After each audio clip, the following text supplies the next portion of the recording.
features of high-level programming language. In C++,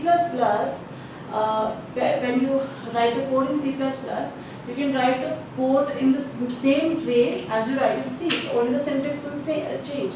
Instead of printf and scanf, you will write C in, Cout, all these functions, and you can write your whole code inside the main function. And a purely object-oriented programming language, in a purely object-oriented programming language, everything is written inside the class only. Alright. So object-oriented programming language basically, I just forgot this point. This procedure-oriented programming language follows the top-down approach. It follows the top-down approach. Like I wrote over here, there is a main task that is divided into different tasks. So that main task is your top-down. You follow the top-down approach. You move from top to bottom. And whereas your object-oriented programming language follows the bottom-up approach. It follows the bottom-up approach. That is, first, what do we when we did C++, what did we do? First we create objects, and after objects come classes. Then comes the different functions of classes, that is inheritance, polymorphism, etc. etc. These are all things we are going to cover in details while studying Java. These are all concepts we are going to cover in details. Alright, so it follows a bottom-up approach. So C++ is not a purely object-oriented programming language. Why? Because it contains the features of procedure-oriented or high-level programming language also. That is, it is not necessary that for writing the code in C++ you have to write everything inside the class. You can write the code inside your main function also. So therefore it is not a purely object-oriented programming language. However, Java is a purely object-oriented programming language. Why? Because in Java, every code that you write, that code you will write inside the class only. Alright? Each and every line of code, either or you can say the main function that we will declare in Java, that function is also declared inside a class. So therefore Java is a purely object-oriented programming language. Alright? And now after this, as we all know, we are now in the fifth generation.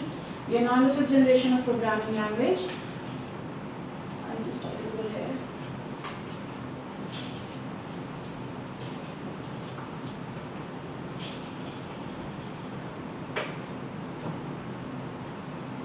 Now we are in the fifth generation of programming language, that is AI based, artificial, that is based on artificial intelligence.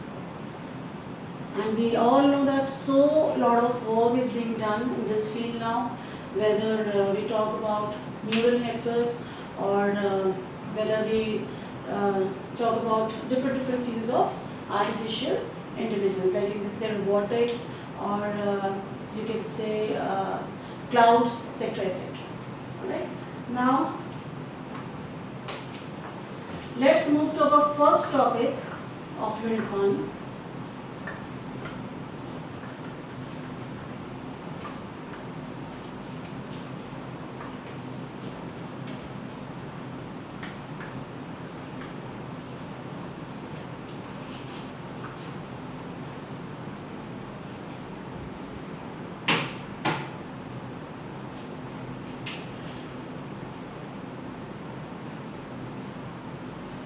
Now first point that I will discuss over here is that I told you that Java is an object-oriented programming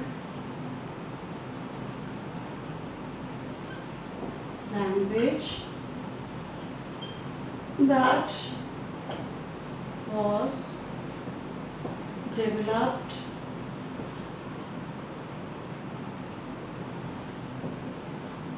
by Sun Microsystems in 1997. The first version of Java was developed in 1997 by Sun Microsystems. Now while developing Java, the definition of Java that has been given by Sun Microsystem is, let me just tell you the definition.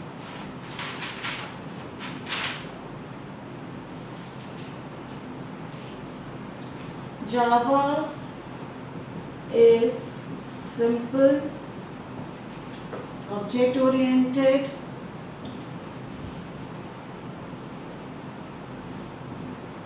distributed,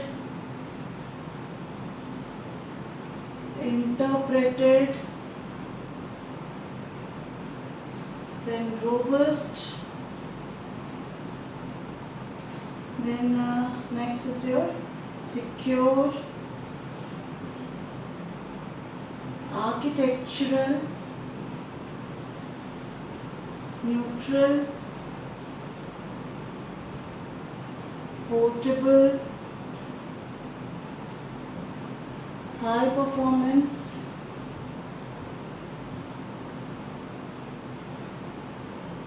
multi-threaded,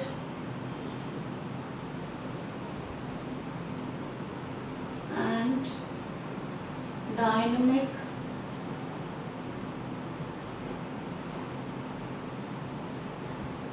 language. Alright, so this is the definition that is given by Java Microsystems. That is, Java is simple, object-oriented, distributed, interpreted, robust, secure, architecture neutral, portable, high performance, multi-threaded, and dynamic language.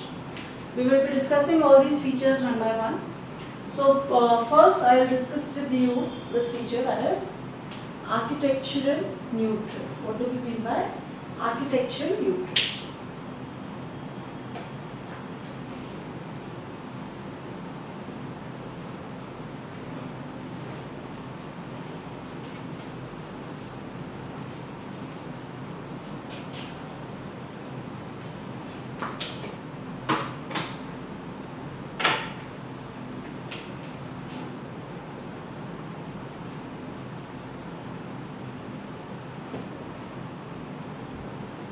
Architectural neutral is also known as platform independent. Alright, it is also known as platform independent. Now, what do you mean by this term platform independent? That is, which can run on any of the hardware or software. Alright, it can run on any of the platforms, that is either Windows, Linux, any operating system it can run on. So, how is Java platform independent? This question has been asked in almost all of your papers of previous years. Previous 5 to 6 years I have gone through, and in all those papers this question has been asked, that why is Java, sometimes they will ask you why is Java architecture neutral, or sometimes they will ask you why it is platform independent. Now, Java is platform independent because it can run on any of the platform. Now, how does it do it? As I told you that there is a compiler.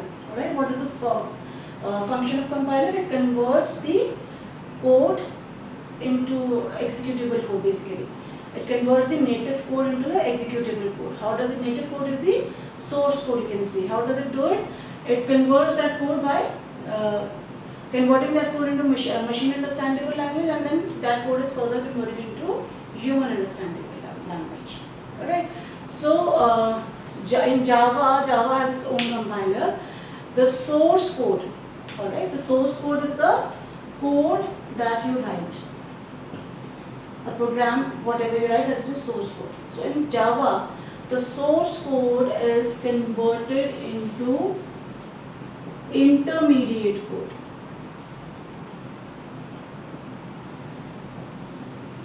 Rather than being converted into executable code. The source code should have been converted into executable code by the compiler, Java compiler, but Java compiler does not do it. What does it do? It converts the source code into an intermediate code.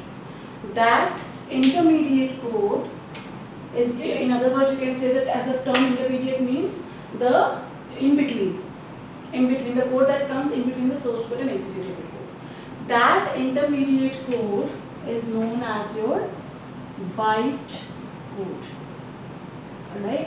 So what does Java do? It converts the source code into an intermediate code, that is bytecode, rather than converting it into the executable code. So this is the first step that the Java compiler does. It converts the source code into the intermediate code, that is known as the bytecode, rather than converting it into the executable code. Now how this bytecode is converted into executable code? Now further, this bytecode, alright, so this bytecode is basically, this bytecode is then executed by JVM, that is your Java Virtual Machine, which provides a runtime environment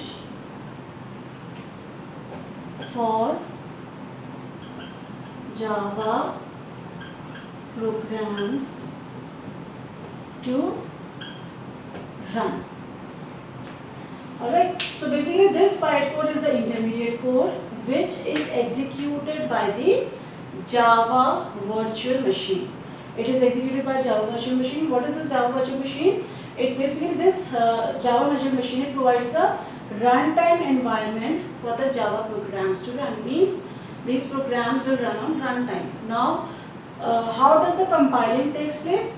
The compiling takes place by the just-in-time compiler. JIT is the just-in-time compiler, which is a part of JVM. JVI is a part of JVM. So this bytecode is then basically it runs. It provides, JVM provides a runtime environment with bytecode. So therefore, we say that Java is platform independent. Java can run on any of the platforms, any of the hardware or software, and the corresponding, the only thing there should be that the corresponding hardware software should have the this JVM or JRE over there. Alright, this JVM, Java Virtual Machine, should be there. So this bytecode can run on any of the platforms, and the compilation, the work of the compiler is over there is just-in-time compiler. The compilation is done by just-in-time compiler, which converts this code, that is bytecode, into executable code. Once the code will convert into executable code, then only that code will run. So that task is of executable code. Alright. So therefore, Java is known as architecture neutral or platform independent. Let me tell you once again, in Java, whatever code that you write, that is your source code, it is not converted into executable code. Rather, what does the Java compiler does? It converts that code into intermediate code. That intermediate code is known as the bytecode. Okay. Now this bytecode is then executed by Java Virtual Machine. So Java Virtual Machine basically provides the runtime environment.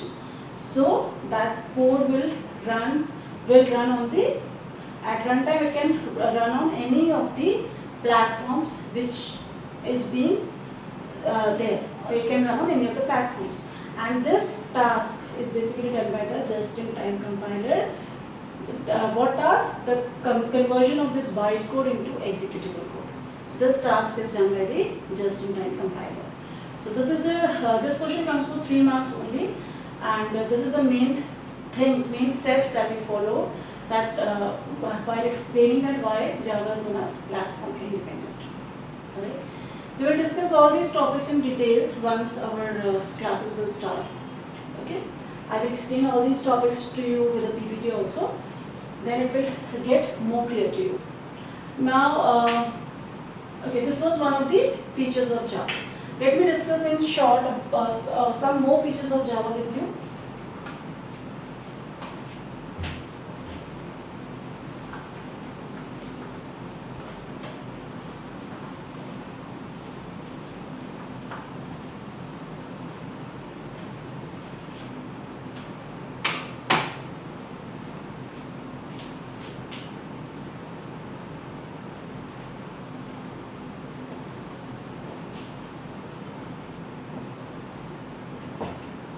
Now first feature I told you, it is simple. It is simple programming language. Then it is object oriented programming language. And third, it is robust. What do we mean by robust? That is, we don't have to worry about the errors.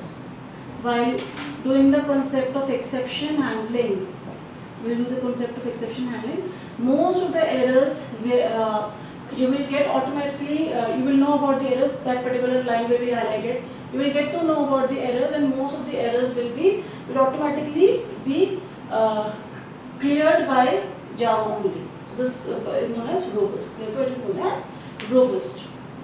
Then some other features were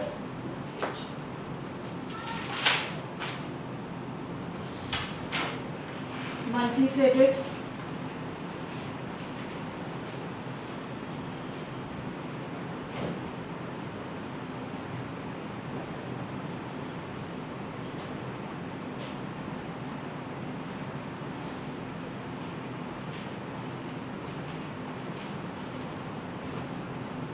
architecture neutral we have discussed.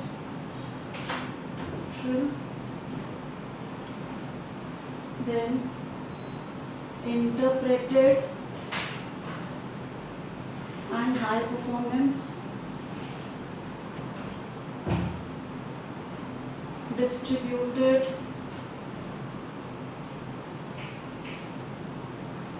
Dynamic. Now let us discuss it then one by one. Simple means the whole programming is very systematic, very simple. Everything is declared within the class.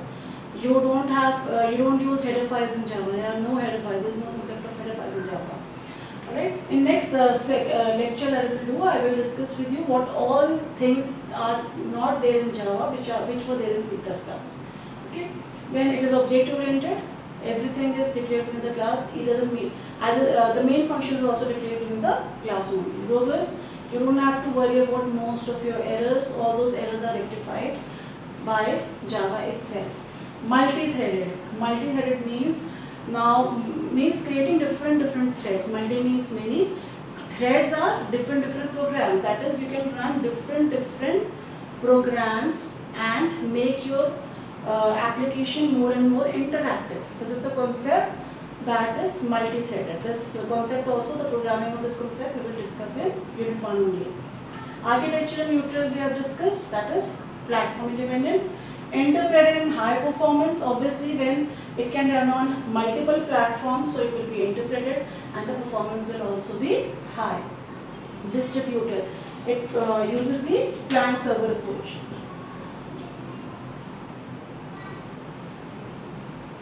Means client server approach means that two people who are sitting in different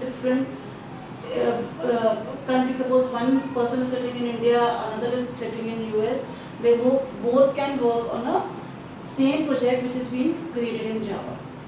Then dynamic means that it provides the runtime environment. Runtime environment concept I told you, that is the Java virtual machine basically provides a runtime environment. So because of that runtime environment only, that particular byte code, it can run on any of the platforms. So this all for this lecture. This is my first lecture. As I told you that we will be discussing all these topics. I am just giving you an overview of these topics over here. We will be discussing all these topics in details once our classes will start. Alright. So thank you so much.